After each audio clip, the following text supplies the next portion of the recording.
আসুন শুনে নি সিন্দবাদ নাবিকের প্রথম সমুদ্রযাত্রায় প্রথম পর্বে কি ঘটেছিল। মুহূর্তের মধ্যে প্রচণ্ড ঢেউয়ের ধাক্কায় আমাদের জাহাজটা খান খান হয়ে গেল। সেই প্রবল জলোচ্ছ্বাসের মধ্যে কে কোথায় তলিয়ে গেল তার কোনো হদিশ করতে পারলাম না। খুব সাবধানে চোখে চোখে রাখবি, একটাও যেন খোয়া না যায়। আর খুব ভালো করে চর যাবি। 2-4 দিনের মধ্যেই যেন মোটা সোটা নাদুস নুদুস হয়ে ওঠে সবাই। সম্রাটের ভোগে লাগবে, মনে থাকে যেন। সুলতানের মুখ হাসিতে উদ্ভাসিত হয়ে ওঠে। সঙ্গে সঙ্গে কাজীকে খবর দেওয়া হলো। তক্ষুনি সাক্ষী সাবুদ নিয়ে হাজির হলো কাজী সাহেব। 1 ঘন্টার মধ্যে শাদীনামা তৈরি হয়ে গেল। শাহ বংশের এক পরমা সুন্দরী শিক্ষিতা মেয়ের সঙ্গে শাদী হয়ে গেল আমার। সফটুনস FM বাংলা অডিও চ্যানেল এবারে আপনাদের জন্য নিয়ে এসেছে সিন্দবাদ নাবিকের চতুর্থ সমুদ্রযাত্রার অন্তিম পর্ব। আমার বন্ধুর এই ভয়াবহ প্রাণদণ্ডের ব্যবস্থা দেখে আমার মাথা ঘুরতে থাকলো। মনে হলো আমি বুঝি মূর্ছা যাব, কিন্তু না, নিজেকে কোনো রকমে সামলে নিয়ে ছুটে গেলাম সুলতানের কাছে। কোনো রকম ভূমিকা না করে সোজাসুজি জিজ্ঞাসা করলাম, আমার বিবি যদি আগে মারা যায় আমাকে কি তার সঙ্গে সহমরণে যেতে হবে? সুলতান বলল, নিশ্চয়ই, কিন্তু কেন? তোমার বিবি কি? আমি বাধা দিয়ে বলি, না মানে সেসব কিছু ঘটেনি, তবে ঘটতে তো পারে। সেক্ষেত্রে আমাকে কেন মরতে হবে? আমি তো পরদেশী, আর তাছাড়া ছেলে মেয়ে বিবি তো আমার সবই আছে। আপনার দেশের আইন কানুন আমাকে মানতে হবে কেন? আলবাত মানতে হবে। এ দেশে বাস করলে, এ দেশের মেয়েকে শাদি করলে এ দেশের কানুন মানতেই হবে, সে তুমি যে দেশেরই মানুষ হও না কেন। আমার অবস্থা তখন উন্মাদের মতো। প্রায় দৌড়তে দৌড়তে বাড়ি ফিরে এলাম। আসার পথে কেবল আতঙ্ক হচ্ছিল, যদি বাড়ি পৌঁছে দেখি বিবি মরে গেছে, তখন কি হবে? শহরের প্রতিটি মানুষ আমাকে ভালোবাসে, আমার শোকে সান্ত্বনা দিতে আসবে তারা।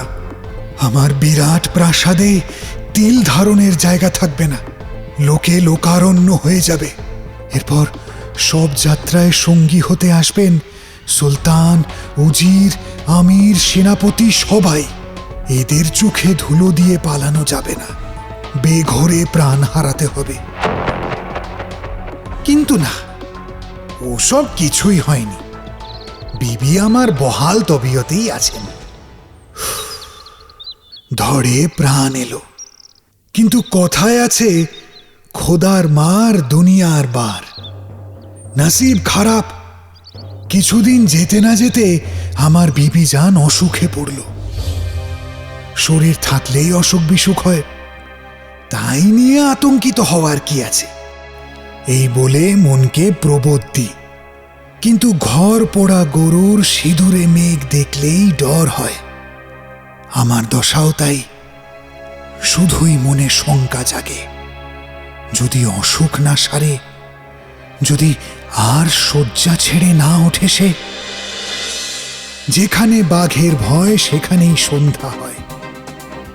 সত্যি সে আর শয্যা ছেড়ে উঠল না। খোদা তাকে কোলে তুলে নিলেন। আমার অবস্থা নিশ্চয়ই আঁচ করতে পারছো তোমরা। কোরবানির খাসির মতো গলা বাড়িয়ে দিতে হবে ভেবে আমি শিউরে উঠলাম। পালাবো সে পথ নেই। আমার অগণিত শুভানুধ্যায়ীরা পিলপিল করে ধেয়ে এসে আমার প্রাসাদ ভরে ফেলল। সুলতানের প্রাসাদে খবর গেল। কিছুক্ষণের মধ্যেই সে তার দলবল নিয়ে সান্ত্বনা জানাতে এলো আমাকে।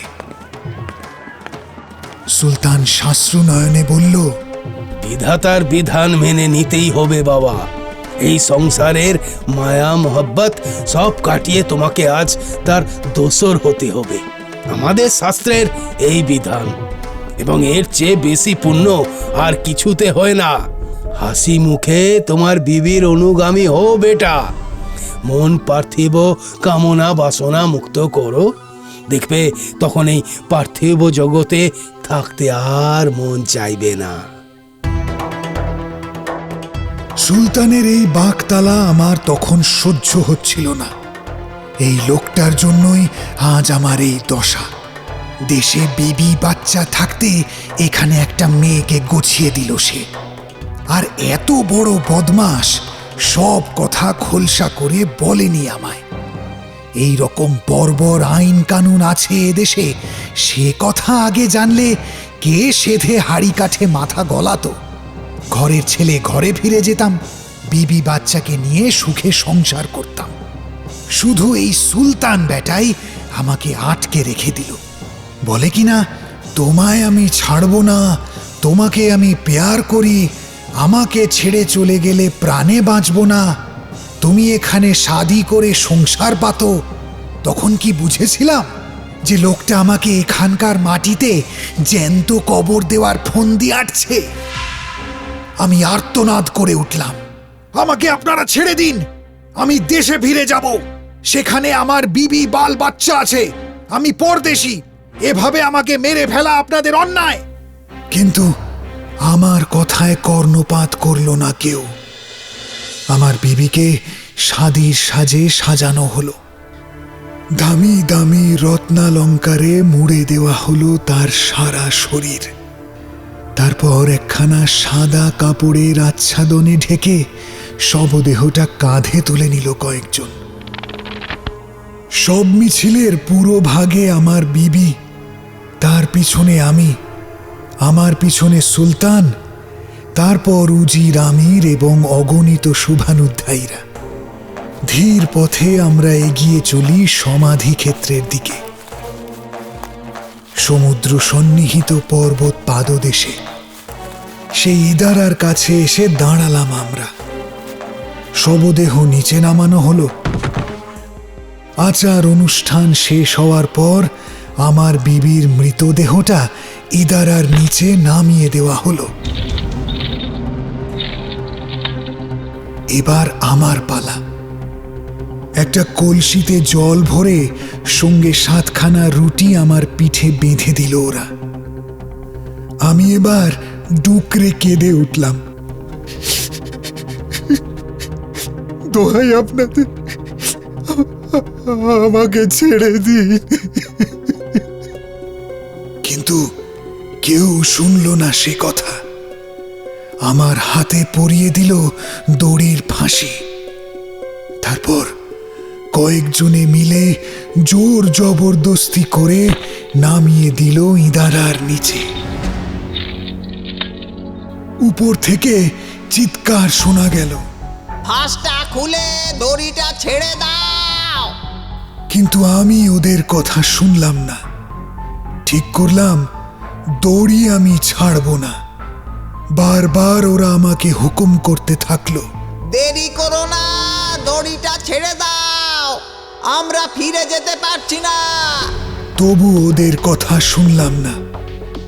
শেষে দড়ির আশা ছেড়ে ইদারার মুখে পাথর চাপা দিয়ে ওরা চলে গেল। আমি সেই প্রায়ান্ধকার ইদারার তলদেশে বসে আকুল হয়ে কাঁদতে লাগলাম।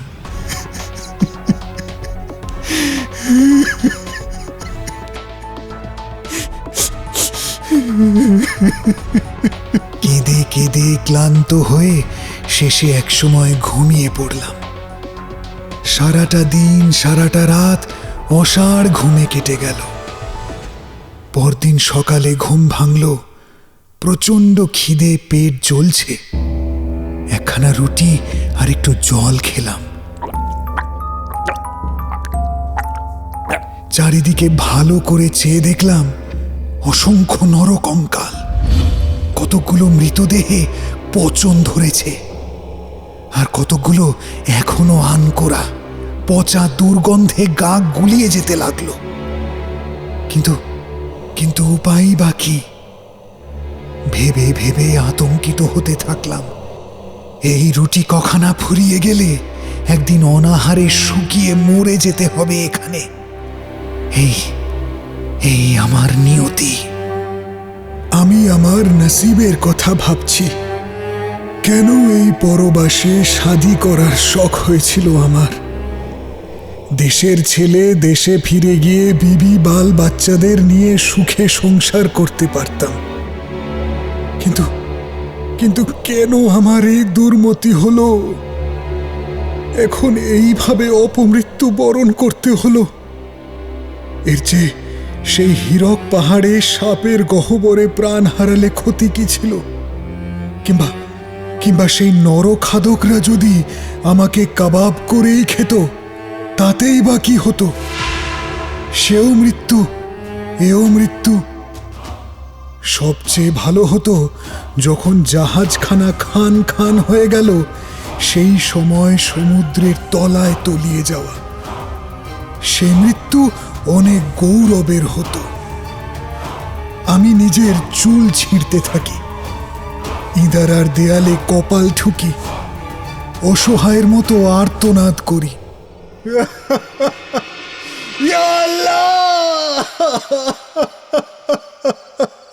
কিন্তু কে শুনবে আমার সেই আকুল আবেদন? এইভাবে 7টা দিন কেটে গেল। রুটি প্রায় শেষ হয়ে এসেছে। খিদে পেট জ্বলতে থাকে।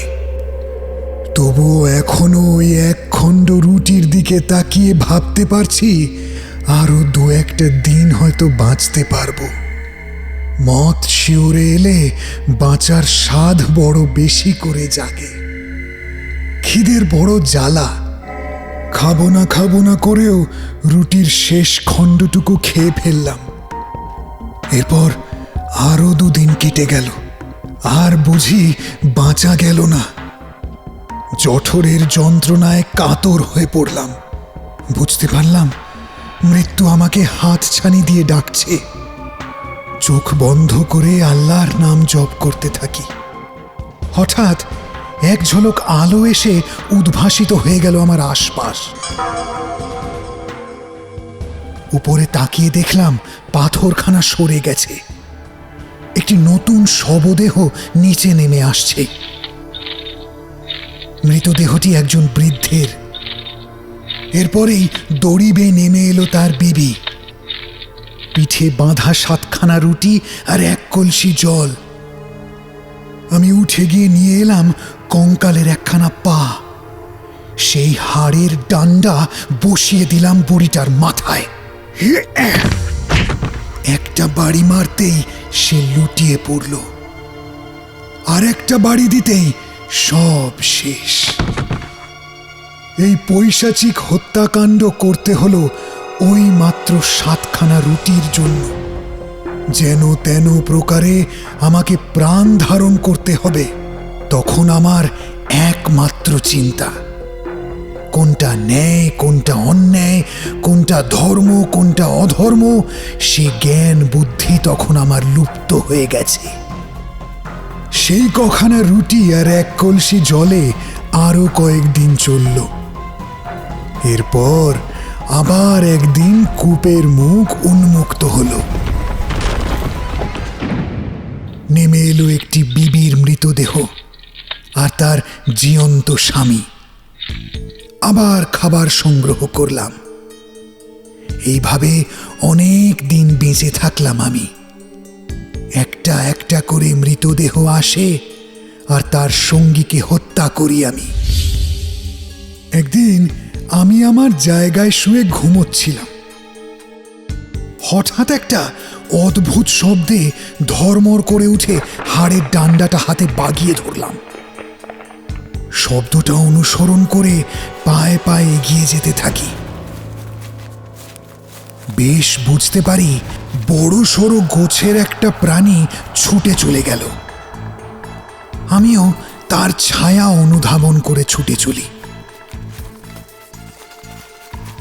খুটখুটে অন্ধকার, কিছুই নজরে আসে না।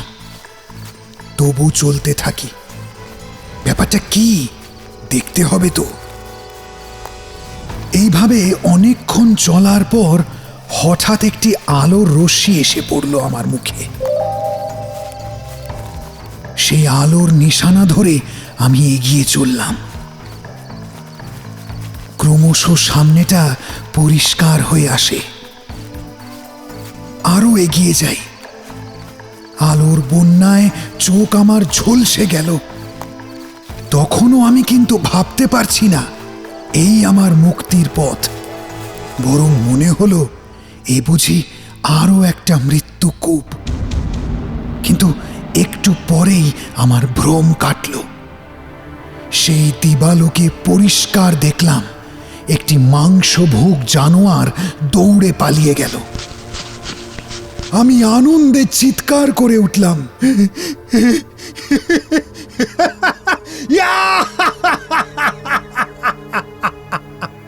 হিংস্র জানোয়াররা মরার লোভে পাহাড়ের নিচ দিয়ে সুড়ঙ্গ কেটে এই মৃত্যুকূপের সঙ্গে সংযোগ স্থাপন করেছে।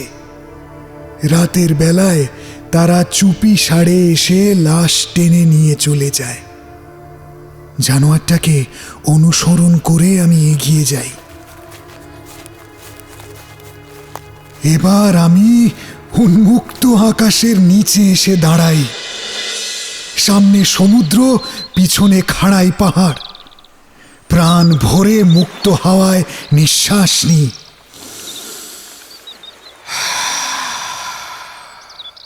দুহাত তুলে তাকে প্রণতি জানাই। রিজু পাহাড়টা ওপারের শহরটাকে আড়াল করে দাঁড়িয়ে আছে। ওদিকে যাওয়ার বা ওদিক থেকে এদিকে আসার কোনো উপায় নেই। একমাত্র সমুদ্র পাড়ি দেওয়া ছাড়া পালাবার কোনো পথ দেখতে পেলাম না। খিদের জ্বালায় আবার আমি ফিরে গেলাম সেই মৃত্যুকূপে। সেখানে গিয়ে অপেক্ষা করতে থাকি। আবার আসে নতুন সব। আবার সেই নরহত্যা, সেই রুটি জল সংগ্রহ। এইভাবে বেশ কিছু কাল কাটল। সমুদ্রের ধারে এসে দূর দিগন্তের দিকে চেয়ে থাকি, যদি কোনো জাহাজের মাস্তুল দেখতে পাই। হঠাৎ আমার মাথায় বুদ্ধি খেলে যায়।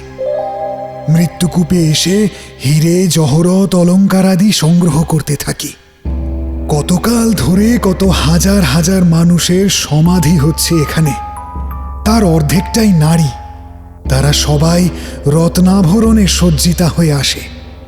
সেই সব অলঙ্কার ইতস্তত ছড়িয়ে পড়ে আছে। এক এক করে কুড়িয়ে এক জায়গায় পালা দিই। বিরাট স্তূপের মতো হয়ে ওঠে। সব আচ্ছাদনের মোট কাপড়ে বোঝাই করে পুঁটলি বাঁধতে থাকি। তারপর পুঁটলিগুলো কাঁধে করে বয়ে নিয়ে যাই সমুদ্রের পাড়ে।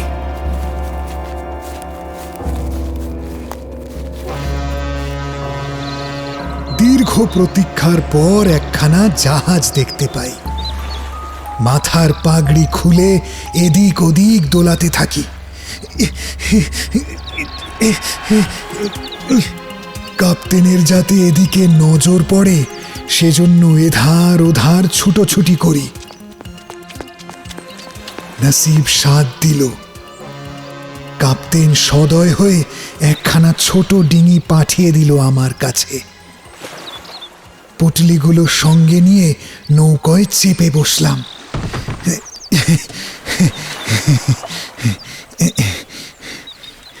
একটুক্ষণের মধ্যেই জাহাজে উঠে এলাম। কাপ্তেন জিজ্ঞেস করলো, কে তুমি? এই হিংস্র জন্তু জানোয়ারের রাজ্যে এলেই বা কি করে? ওই পাহাড়ে চূড়া ডিঙিয়ে এদিকে তো কোনো মানুষ আসতে পারেনি কখনো। আমি এই সমুদ্রে সারাটা জিন্দেগি ঘুরে বেড়াচ্ছি, আজ পর্যন্ত ওখানে কোনো মানুষের ছায়া তো আমার চোখে পড়েনি। তুমি কি করে এলে ওখানে? আমি বললাম, তাহলে তাহলে শুনুন আমার কাহিনী। আজ আমি এক মুসাফির, কিন্তু একদিন আমি ভাগ্য অন্বেষণে বাণিজ্য করতে বেরিয়েছিলাম। সমুদ্রের মধ্যে ঘূর্ণিঝড়ের মুখে পড়ে আমাদের জাহাজ ভেঙে টুকরো টুকরো হয়ে যায়। আমি জাহাজের একখানা পাটাতনের কাঠ ধরে কোনো রকমে এই কূলে এসে উঠি। আমি কিন্তু প্রথমটুকু ঠিকই বললাম, কিন্তু শেষের সব ঘটনায় বেমালুম চেপে গেলাম। বললাম, আমার আমার সামানপত্র সবই খোয়া গেছে, শুধু শুধু কোনো রকমে আঁকড়ে ধরেছিলাম আমার এই মূল্যবান হিরে জহরতগুলো। একখানা খুব দামি জড়োয়ার গহনা বের করে কাপ্তেনের হাতে দিয়ে বললাম, এটা আপনি রাখুন। যে উপকার আমার করলেন সে ঋণ এই সামান্য হিরে জহরতে শোধ করা যায় না। কিন্তু কাপ্তেন গ্রহণ করলেন না। না না, সে হয় না। তোমার কাছ থেকে আমি একটা কানা করিও নিতে পারবো না। তুমি বিপদে পড়েছো, আমি নাবিক, তোমাকে উদ্ধার করে যথাস্থানে পৌঁছে দেওয়াই আমার কর্তব্য। এই জন্য একটুও কুণ্ঠিত হও না তুমি। এই দুস্তর সমুদ্র পথে চলতে চলতে কত মানুষকে আমি উদ্ধার করি, তাদের খানা পিনা, সাজ পোশাক, এমনকি ঘরে ফেরার মতো সামান্য কিছু রাহা খরচও সাধ্য মতো দিই। কিন্তু ওই আমার এক কথা, কারো কাছ থেকে একটা কপরদকও আমি নিই না। তাই তোমার কাছ থেকেও কিচ্ছুটি নিতে পারবো না, ওটা তুমি রেখে দাও। শোনো, এই দুনিয়াটা পান্থশালা। এখানে খোদা তাআলার নির্দেশে দুদিনের জন্য এসেছি আমরা। কাজ ফুরালেই চলে যাব। চলার পথে দুদিনে চেনা জানা, দেখাশোনা, সেই স্মৃতি অক্ষয় হয়ে থাকে যদি কখনো কারো এতটুকু উপকারে আসতে পারি। কাপ্তেনের দীর্ঘ জীবন কামনা করে অনেক শুক্রিয়া জানালাম আমি। জাহাজ আবার চলতে থাকলো। অনেক শহর, বন্দর, দ্বীপ পার হয়ে চলতে থাকলাম। জাহাজের খোলা পাটাতনে এসে বসে সমুদ্রের ঘন নীল জলরাশির দিকে চেয়ে চেয়ে স্মৃতি রোমন্থন করি। মাঝে মাঝে শিউরে উঠি। আবার কখনো সন্দেহাকুল হয়ে ভাবি, যা মনে করতে পারি সবই কি সত্যি সত্যি ঘটেছিল? কোনো মানুষের জীবনে কি এই সব ঘটনা ঘটতে পারে? আমার মৃত বিবির সঙ্গে সেই মৃত্যুকূপের দিনগুলো, উফ, ভাবা যায় না। এসব কথা বললে কেউ বিশ্বাস করবে না, বলবে হাসিসের মাত্রাটা বুঝি বেশি হয়ে গেছে। আল্লাহর দোয়ায় একদিন বসরোর বন্দরে এসে জাহাজ ভিড়ল। খুশিতে নেচে উঠল মন। এতদিনে ভরসা হলো দেশে ফিরতে পারবো। বসরা হয়। কয়েকটা দিন অবস্থান করার পর আমরা বাগদাদে এসে পৌঁছলাম। আমাকে দেখে আপনজনদের আনন্দ আর ধরে না। তারা আশঙ্কা করেছিল আমার সলিল সমাধি ঘটেছে। আমার যে কি আনন্দ সে তোমাদের বোঝাতে পারবো না। 7 দিন ধরে দিন ভিখারি অনাথ আতুরদের ভুরি ভোজ করালাম। ফকির দরবেশদের দান ধ্যান করলাম অনেক, কিন্তু এও তেমন কিছু নয়। সবই আল্লাহর ইচ্ছা। সফটুনস এফএম বাংলায় শুনলেন সিন্দবাদ নাবিকের চতুর্থ সমুদ্রযাত্রার অন্তিম পর্ব। গল্প পাঠে দিব্যেন্দু কুণ্ডু। অন্যান্য চরিত্রে রয়েছেন অঞ্জন রায়চৌধুরী, মনোজিৎ বোস। শব্দগ্রহণে মিলন কুমার প্রধান।